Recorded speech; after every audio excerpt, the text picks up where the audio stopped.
সবার সামনে অদ্ভুত কাণ্ড করে রায়ান আর শিরিনকে জব্দ করলো পারুল। হ্যাঁ বন্ধুরা, এমনটাই দেখা যাবে, তাই সম্পূর্ণ জানতে ভিডিওটিতে লাইক দিয়ে চ্যানেলটি সাবস্ক্রাইব করে দেখতে থাকুন।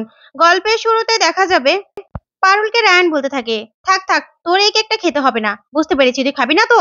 তখনই পারুল সবার কথা রাখতে একটুখানি কেক খেয়ে নেয়। তখন পারুল বলতে থাকে, দেখেছো খেয়ে নিয়েছি, আমি না পুরনো কোনো কথা রাখি না। তখন শিরিন মনে মনে বলতে থাকে, পারুল, আমিও না পুরনো কথা সহজে ভুলি না, সেটা তুই হারে হারে আজকে টের পাবি। তখন এই কথা ভেবেই শিরিন হাসতে থাকে। তারপরে দেখা যাবে পারুল সেখান থেকে কোথায় যেন চলে গেছে।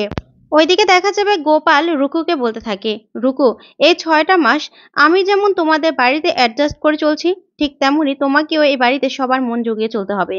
তারপরে 6 মাস পরে আমি নিজে দাদুকে গিয়ে বলবো যে আমি তোমাকে ডিভোর্স দিতে চাই, আমি তোমাকে কথা দিলাম। বুঝতে পেরেছো? তখন রুকু অবাক হয়ে তাকিয়ে থাকে।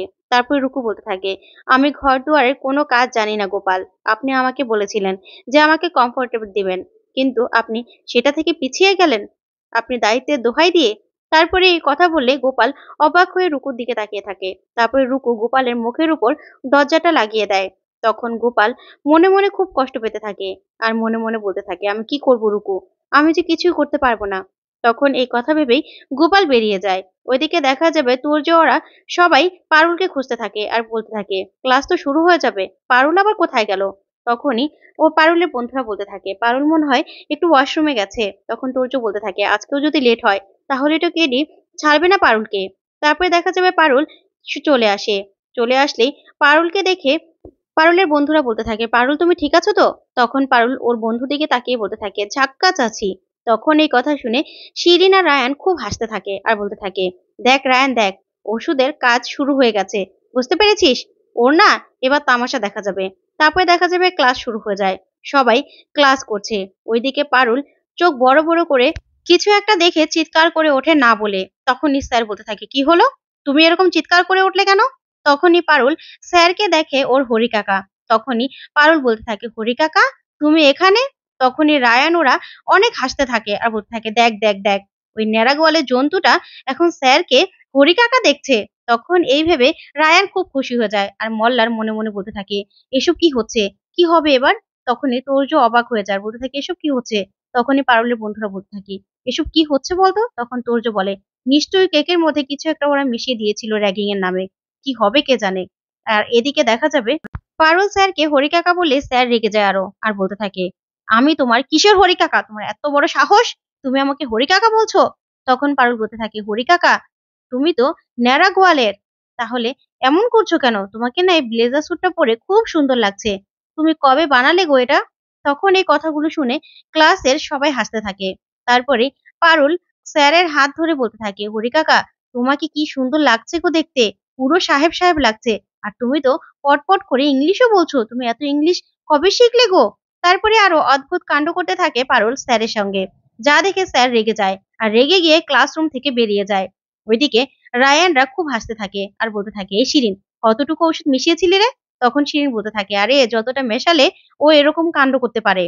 তখনই মল্লা রায়ানকে বলতে থাকে, এই রায়ান তুই ওকে থামা না, প্লিজ থামা, ওকে বাড়ি নিয়ে যা, না হলে আজকে কি কাণ্ড হবে কে জানে, এসব তুই থামা। তখন রায়ান বলতে থাকে, মল্লা তুই চুপ কর তো, মজা দেখতে দে, আরো কত মজা যে আজকে দেখতে পাবো। তখনই পারুল হাঁটতে গিয়ে শিরিনকে দেখে ওর মা দেখতে পায়। তখনই শিরিনকে দেখে পারুল বলতে থাকে, মা তুমি এখানে। তখনই শিরিনের বান্ধবী শিরিনকে বলতে থাকে, এই শিরিন তোকে তো মা বলছে রে। তখন শিরিন বলতে থাকে, হ্যাঁ হ্যাঁ আমিই তো ওর মা। এই বলে খুব হাসতে থাকে। তখনই পারুল শিরিনকে কাছে টেনে নেয় আর জড়িয়ে ধরে বলতে থাকে, মা তোমাকে এই ড্রেসটাতে কত সুন্দর লাগছে। ওইদিকে শিরিন সহ সবাই হাসতে থাকে। তখন শিরিন বলতে থাকে, আমি তো একা না রে মা, তোর বাবাও এসেছে। তখনই অভুদয়কে শিরিন পারুলের বাবা বানিয়ে দেয়। তখন অভুদয়ের দিকে পারুল তাকিয়ে বলতে থাকে, বাবা তোমাকে জিন্স প্যান্ট আর শার্টটা পরে কি সুন্দর লাগছে গো। এই বলে অভুদয়কে প্রণাম করে পারুল। তখন এই কাণ্ড দেখে সবাই হাসতে থাকে। আর তখনই রেশমিকা তারপরে জয় ওরা বলতে থাকে, এই ওকে বাইরে নিয়ে চল না, অনেক মজা হবে। তখন রায়ান বলে, না না ওকে বাইরে নেওয়ার কোনো দরকার নেই, এটাতে আরো হিতে বিপরীত হতে পারে, কোনো দরকার নেই। তখন ওরা বলতে থাকে, আরে কি হবে, কিচ্ছু হবে না। তখনই শিরিন সহ সবাই মজা নিতে থাকে। ওইদিকে স্যাম বলতে থাকে, পারুল এই দেখো আমি তোমার ভাই। তখনই পারুল স্যামের দিকে তাকিয়ে খুব রেগে যায়। তখন স্যামকে দেখতে পায় সমীরণ। সমীরণকে দেখেই অবাক হয়ে যায় পারুল আর রেগে গিয়ে বলতে থাকে, তুই জেল থেকে কবে আসলি? তখনই স্যাম ভয় পেয়ে যায় আর বলতে থাকে, কি বলছো তুমি? আমি আবার জেলে থাকবো কেন? তখনই পারুল বলতে থাকে, তুই কি ভেবেছিলি সমীরণ ঘোষাল? তোকে দেখলে আমি চিনবো না? দাঁড়া, আজকে তোর আমি কি অবস্থা করি তুই শুধু দেখ। এই বলেই পারুল একটা চেয়ার নিয়ে স্যামকে দৌড়াতে থাকে। তখনই রায়ান বলতে থাকে, স্যাম তুই ভাগ এখান থেকে ভাগ, না হলে তোর আজকে খবর আছে। এই বলেই পারুলকে সবাই আটকানোর চেষ্টা করে, কিন্তু পারুল একটা চেয়ার হাতে নিয়ে স্যামকে দৌড়াতে থাকে। ওইদিকে দেখা যাবে গোপাল স্কুলে যাওয়ার জন্য যাচ্ছিল। ঠিক তখনই গোপালের ভাইয়ের বউ রাস্তায় দাঁড়িয়ে থাকে আর গোপালকে বলতে থাকে, দাদা দাঁড়ান দাঁড়ান। তখন গোপাল বলতে থাকে, তুমি এখানে? তখনই গোপালের ভাইয়ের বউ বলতে থাকে, হ্যাঁ দাদা, আমি আসলে লজ্জার শরমে মাথা ঠুকিয়ে আপনার আর দিদির কথা বলতে আসলাম।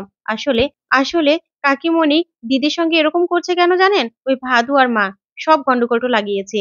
কালকে কান পেতে আপনাদের বাইরে ঘরের বাইরে কথা শুনছিল, আর আপনারা যে আলাদা ঘুমান সেটা সেটা কাকিমণি জেনে ফেলেছে। তার জন্যই এখন দিদির সাথে এরকম ব্যবহার করছে। তখন এই কথা শুনে গোপাল মনে মনে বলতে থাকে, সর্বনাশ, আমার আর রুকুর ঘরের কথা এখন তো মা জেনে ফেলেছে। আর মা তো পুরো রাগটা রুকুর দিকেই উঠানোর চেষ্টা করবে। এখন আমি কি করব আমি? তখনই ওর ভাইয়ের বউ বলতে থাকে, দাদা আপনি বাঁচান, আপনি পারবেন দিদির পাশে দাঁড়াতে, দিদিকে এই সব কিছুর হাত থেকে বাঁচাতে, না হলে দিদির সাথে যে ওরা কি করবে কে জানে। তখন গোপাল বলতে থাকে, না না, আমাকে পারুল রুকুর কাছে যেতেই হবে, যে করে হোক রুকুর কাছে যেতে হবে। এই বলে গোপাল স্কুলে না গিয়ে আবার বাড়ি যেতে থাকে। ওইদিকে দেখা যাবে রুকু বসে বসে একদম জল দিয়ে ঘর মুছতে থাকে আর কাঁদতে থাকে। তখন গোপাল গিয়ে বলতে থাকে, রুকু এটা তুমি কি করছো? এরকম করে মুছছো, তারপরে তো একটু পরে তুমিই পড়ে যাবে। তখনই গোপালের মা আর কাকিমণি চলে আসে। তখন গোপালের মা বলতে থাকে, কি গোপাল, তুই স্কুলে না গিয়ে এখানে চলে আসলি? তখন গোপাল বলতে থাকে, হ্যাঁ রুকু, তাড়াতাড়ি রেডি হয়ে নাও দেখি। তখনই গোপালের মা বলতে থাকে, কেন রে খোকা, তুই কোথায় যাবি? তখনই গোপাল বলতে থাকে, আসলে আমাদের যে হেডমাস্টারটা এসেছে না, তার না আজকে জন্মদিন, তাই সেখানে আমাদের নেমন্ত্রণ আছে, তাই রুকুকে নিয়ে যেতে আসলাম। তখনই রুকু রেগে গিয়ে বলতে থাকে, না আমি যাব না, কোথাও যাব না। তখন গোপাল মনে মনে বলতে থাকে, রুকু, তোমাকে কমফোর্টটা দেওয়ার জন্যই তো আমি তোমাকে নিতে এসেছিলাম, কিন্তু তুমি তো রেগে আছো আমি জানি, তুমি রেগে গিয়ে বুঝতে পারলে না। তখনই গোপালের মা বলতে থাকে, গোপাল যা, তুই যা, বৌমা যখন যাবেই না তাহলে তুই চলে যা। বৌমা দেখিস না, ঘরের কাজ কিছুই জানে না, সবটা আমাদের শিখাতে হবে তো। তারপরে গোপাল কিছু না করার বেরিয়ে চলে যায়। ওইদিকে রুকুকে যা নয় তা বলে অপমান করতে থাকে গোপালের মা আর কাকিমা। অন্যদিকে দেখা যাবে পারুল চেয়ার নিয়ে স্যামের পিছনে দৌড়াতে থাকে। তারপরে স্যামের পায়ে এমন ভাবে বাড়ি দেয় যে স্যাম পড়ে যায়। তখনই স্যাম চিৎকার করে কান্না করতে থাকে আর বলতে থাকে, ন্যাড়া গোয়াল, আমার তো পাটাই ভেঙে দিল রে। তখন পারুলকে দেখে সবাই অবাক হয়ে যায়। ওদিকে মল্লা রায়ানকে বলতে থাকে, রায়ান তোকে আটকা, এখন তো মারামারি লেগে যাবে রে, এখন কি হবে? ওইদিকে শিরেন খুব হাসতে থাকে। ঠিক তখনই পারুল একটা ছেলে আর মেয়েকে ওদের দাদার বৌদি দেখতে পায়। তখনই দাদার বৌদি দেখে পারুল এগিয়ে যায় আর বলতে থাকে, দাদা তুমি এরকম গিটার বাজানো কোথা থেকে শিখলে? তোমাদের জামাইর কাছে নাকি? তখনই রায়ান এগিয়ে যায় আর এসেই বলতে থাকে, হ্যাঁ হ্যাঁ, ওই যে। তখনই এই কথা বলে তখন পারুল ছেলেটাকে বলতে থাকে, গিটার বাজাও, গিটার বাজাও আমাদের ন্যাড়া গোয়ালের মতো, গিটার বাজাও। তখন ছেলেটা বাজাতে না চাইলে পারুল ধমক দিলে ছেলেটাকে জোর করে দিয়ে তারপরে গিটার বাজাতে থাকে আর পারুল গান গাইতে থাকে, যা দেখে রায়ান সহ সবাই অবাক হয়ে তাকিয়ে থাকে। তো বন্ধুরা, আজকের আপডেটটি কেমন লাগলো কমেন্ট করে জানাও। ধন্যবাদ।